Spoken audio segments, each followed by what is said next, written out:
नवरात्र प्रारंभ होने जा रहा है, जिसमें सभी लोग अपने घर पर कुमारी पूजा करते हैं, कन्याओं को बुला करके भोजन करवाते हैं और विधिवत पूजन करते हैं। नवरात्रों में कुमारी पूजन का बड़ा महत्व भी बताया गया है। यहाँ तक कि शास्त्रों में ये कहा गया है कि पूरे वर्ष हम जितने भी व्रत उपवास आते हैं उन सभी को करके वो फल प्राप्त नहीं कर पाएंगे जो नवरात्र में कुमारी पूजन करने से फल प्राप्त हो जाता है। ऐसा मैं नहीं, हमारा शास्त्र कहता है। आज हम बात करेंगे कि कैसी कन्याओं का पूजन करना चाहिए और किस प्रकार की कन्या का निषेध है कुमारी पूजा विधि के अंतर्गत। हीनांगिम वर्जयेत कन्याम कुष्ठयोक्ताम व्रणांकिताम गंधस्फुरित हीनांगिम विशाल कुलसंभवाम। जो कन्या किसी अंग से हीन हो, कोई अंग कटा हो, न हो, किसी अंग से हीन हो, या शरीर पर कोढ़ हो, कुष्ठ रोग हो, या शरीर पर कोई घाव हो, जिसके शरीर के किसी अंग से दुर्गंध आ रहा हो, जो विशाल कुल में उत्पन्न हुई हो, ऐसी कन्या का पूजन कुमारी पूजन विधि के अंतर्गत नहीं करना चाहिए, ऐसा शास्त्रों ने कहा है। जात्यांधाम केकराम काणीम कुरूपाम बहुरोमशाम सत्यजेन्द्रोगिनीम कन्याम रक्त पुष्पादिनांकिताम।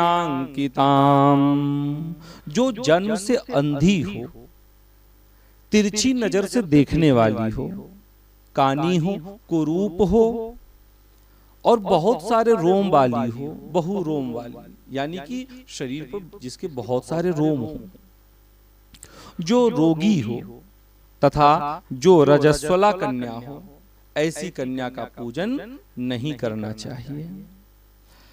क्षामाम गर्भ समुद्भूताम गोलकाम कन्यकोद्भवाम वर्जनीयाः सदा चैताः सर्वपूजादिकर्मसु। जो अत्यंत दुर्बल हो, जिसका जन्म समय से पहले ही हो गया हो, यानी कि सामान्यतः 9 महीने बाद जन्म होता है शिशु का, लेकिन कभी कभी देखा जाता है किसी शिशु का जन्म 9 महीने से पूर्व ही 8वें महीने 7वें महीने ही हो जाता है। तो जिसका जन्म समय से पहले हो गया हो, ऐसी कन्याओं का भी पूजन नहीं करना चाहिए। वर्जनीया सदा चैताः, विधवा स्त्री से जन्मी हुई कन्या का भी पूजन नहीं करना चाहिए। औरोगिणीम सुरूपांगिम सुंदरीम वर्णवर्जिताम एकवंश समुद्भूताम कन्याम सम्यक प्रपूजयेत। अब हम बात करेंगे कि किस प्रकार की कन्या का पूजन कुमारी पूजन विधि के अंतर्गत करना चाहिए। तो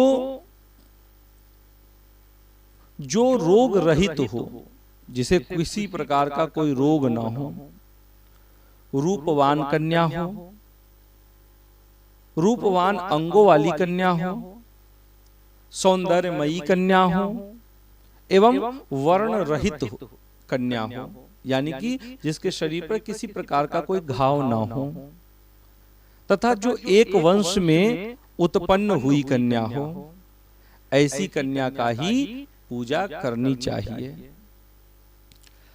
अब हम बात करेंगे कि किस वर्ण की कन्या का पूजन करने से किस प्रकार का फल प्राप्त होता है, क्योंकि हमारे यहाँ 4 वर्ण बताए गए हैं, ब्राह्मण, क्षत्रिय, वैश्य और शूद्र। तो किस वर्ण की कन्या का पूजन करने से किस प्रकार का फल प्राप्त होता है, तो देखिए, ब्राह्मणी सर्वकार्येषु जयार्थेन्द्र पवंशजा लाभार्थे वैश्य वंशोत्था मतावा शूद्र वंशजा। समस्त कार्यों की सिद्धि के लिए ब्राह्मण की कन्या का पूजन करें एवं विजय प्राप्ति के लिए राजवंश यानी कि क्षत्रिय कुल में उत्पन्न हुई कन्या का पूजन करें एवं धन लाभ के लिए वैश्य वंश की कन्या का पूजन करना चाहिए एवं शूद्र वंश में उत्पन्न कन्या का पूजन नहीं करना चाहिए, त्याज्य बताया गया है। हम 3 वंश की ही कन्या का पूजन करें, ब्राह्मण, क्षत्रिय एवं वैश्य। ब्राह्मणैर्ब्रह्मजा पूज्या राज्यन्यैर्ब्रह्मवंशजा। अब हम बात करेंगे कि किस वर्ण को किस वर्ण की कन्या का पूजन करना चाहिए। तो ब्राह्मण को ब्राह्मण वंश में उत्पन्न कन्या का ही पूजन करना चाहिए एवं क्षत्रिय को ब्राह्मण कुल में उत्पन्न कन्या का ही पूजन करना चाहिए। वैश्य को ब्राह्मण कुल में एवं क्षत्रिय कुल में और स्वयं वैश्य कुल में उत्पन्न हुई कन्या का पूजन करना चाहिए, कर सकते हैं। एवं शूद्रों को ब्राह्मण, क्षत्रिय, वैश्य और शूद्र 4 वर्णों की कन्या का पूजन करना चाहिए, वे कर सकते हैं। इसके बाद हमारे शास्त्र ने बताया है कि शिल्पकारों को अपने ही वंश में उत्पन्न कन्या का पूजन करना चाहिए। उपवासे ह्यशक्तानां नवरात्र व्रते पुनः। बताया गया है हमारे शास्त्रों में कि यदि कोई असमर्थ है 9 दिन व्रत रहने में, किसी कारण से, किसी समस्या के कारण या शारीरिक दुर्बलता के कारण, तो ऐसे व्यक्तियों को मात्र 3 दिन व्रत रहने पर पूरे नवरात्र का फल प्राप्त हो जाता है। सप्तम्याम च तथाष्टम्याम नवम्याम भक्ति भावतः। सप्तमी, अष्टमी और नवमी, इन 3 दिनों का व्रत उन्हें पूरे नवरात्र का फल दे देता है। तो नवरात्र में किया हुआ पूजन अक्षय फल प्रदान करता है। नवरात्र में कुमारी पूजन से वो फल प्राप्त होता है जो वर्ष भर जितने व्रत उपवास आते हैं उन सभी को करने से भी प्राप्त न होता है, वो फल केवल कुमारी पूजन करने से प्राप्त होता है। तो आप सभी लोग नवरात्र में निश्चित रूप से विधिवत यथाशक्ति यथा भक्ति भाव के साथ कुमारी पूजन करें।